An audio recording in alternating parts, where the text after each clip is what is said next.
Në 26 maj 1918, u mbajt seanca e fundit e Sejmit Transkaukazian.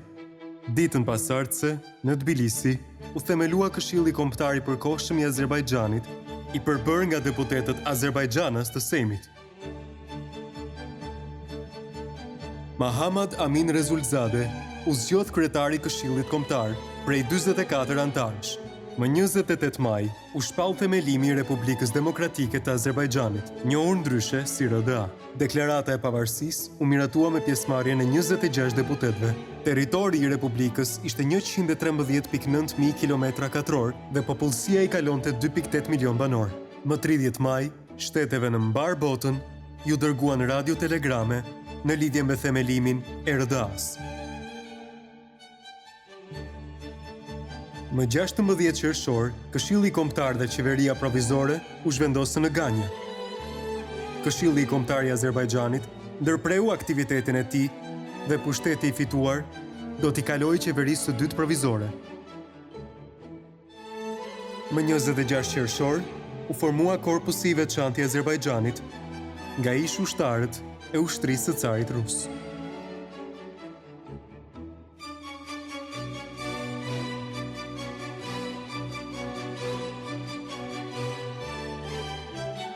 Më 27 qershor, gjuha azerbajdxanase u shpall gjuha zyrtare e shtetit. Më 5 gusht 1918 u krijua flota ushtarake e RDA-s. Dhe më 18 gusht u formuan forcat kufitare në varësi të Ministrisë së Luftës. Më 15 shtator, kryeqyteti i sotëm i Bakus që ne njohim do të çlirohej nga diktatura centro-kaspike dhe dashnakët. Më 17 shtator, qeveria republikane u zhvendos në Baku, i cili u deklarua kryeqytet. Më 22 shtator, u mor vendimi për printimin e monedhës kombëtare, manati. Më 9 nëntor, u miratua flamuri kombëtar i Republikës Demokratike të Azerbajxhanit. Më 7 dhjetor, u çel solemnisht Parlamenti Azerbajxhanas. Më 28 dhjetor, nën kryesinë e Ali Mardan Bey Topçubashov, u vendos dërgimi i një delegacioni në konferencën e paqes në Paris. Më 28 maj, në përvjetorin e deklaratës së pavarësisë, do të zhvillohej një ceremoni madhështore në kryeqytetin e Bakus.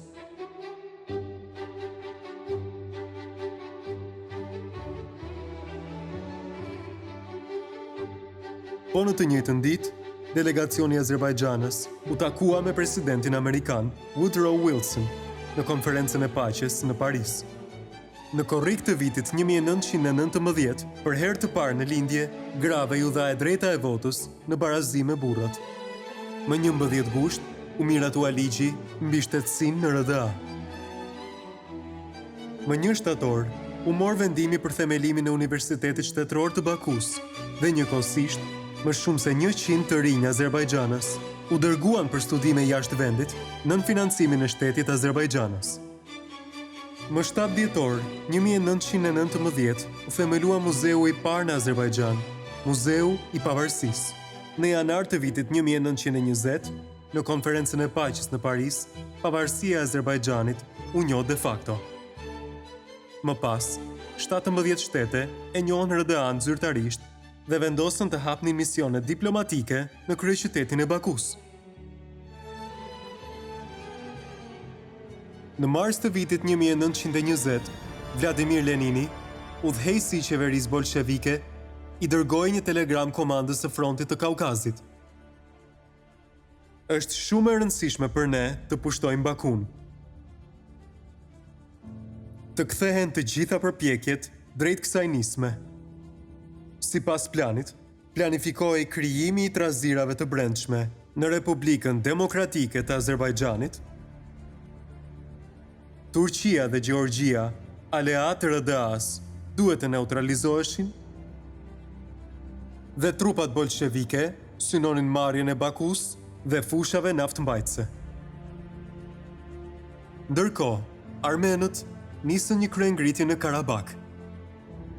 më shumë se gjysma e ushtrisë RDA-s, prej 30.000 trupave, u dërgua në Karabak. E gjithë kjo do të rrjedhonte në dobësimin e forcave qeveritare të RDA-s.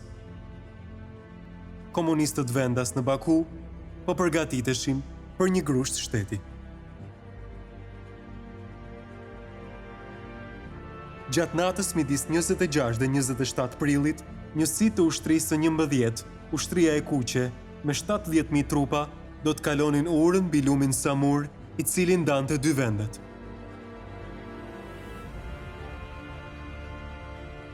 Në nxjarrë artillerie dhe armësh automatike, trenët ushtarak u drejtuan për në Yalama. Papritur, 350 ushtarë Azerbajxanas arritën të bënin rezistencë të ashpër të armatosur. E gjithë kjo rezistencë, përballë një ushtrie të madhe, pas një mundësi fitoreje. Herojnë qëndruan besnik ndaj betimit të tyre ushtarak dhe të gjithë u futën në betejë me armikun. Për disa orë, ata arritën të ndalonin përparimin e ushtrisë pushtuese, në përpjekje për të zgjatur, për të disatën herë, jetëgjatësinë e Republikës Demokratike të Azerbajxhanit. Garnizoni i Yalamës mundi t'i bënte ballë sulmit për vetëm 2 orë. Të 350 luftëtarët e Azerbajxhanas luftuan deri në frymën e fundit. Pas rënies së Bashkimit Sovjetik, në dhjetor të vitit 1991, Republika e saposhpallur e pavarur e Azerbajxhanit u deklarua si pasuese e Republikës Demokratike të Azerbajxhanit. Flamuri i pavarur Azerbajxhanas u valvit sërish. Deklarata e udhëheqësit kombëtar Heydar Aliyev për Republikën Demokratike të Azerbajxhanit. Themeluesit dhe udhëheqësit e Republikës Demokratike të Azerbajxhanit, Mahamad Amid Rezulzade, Fatali Khan Kioiski, Alimardan Bey Topçubashov, Nasip Bey Yusufbeyli dhe të tjerë kanë dhënë kontribut të madh në historinë e popullit Azerbajxhanës.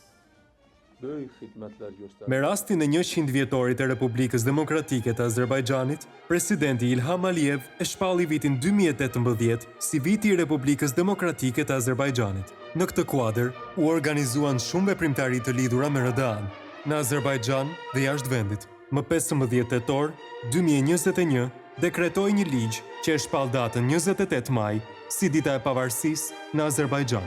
Presidenti Ilham Aliyev deklaroi: "Për ne, dita kryesore e pavarësisë është 28 maj, dita e themelimit të Republikës Demokratike të Azerbajxhanit, dhe me të drejtë krenohemi që jemi Republika e parë demokratike në botën muslimane."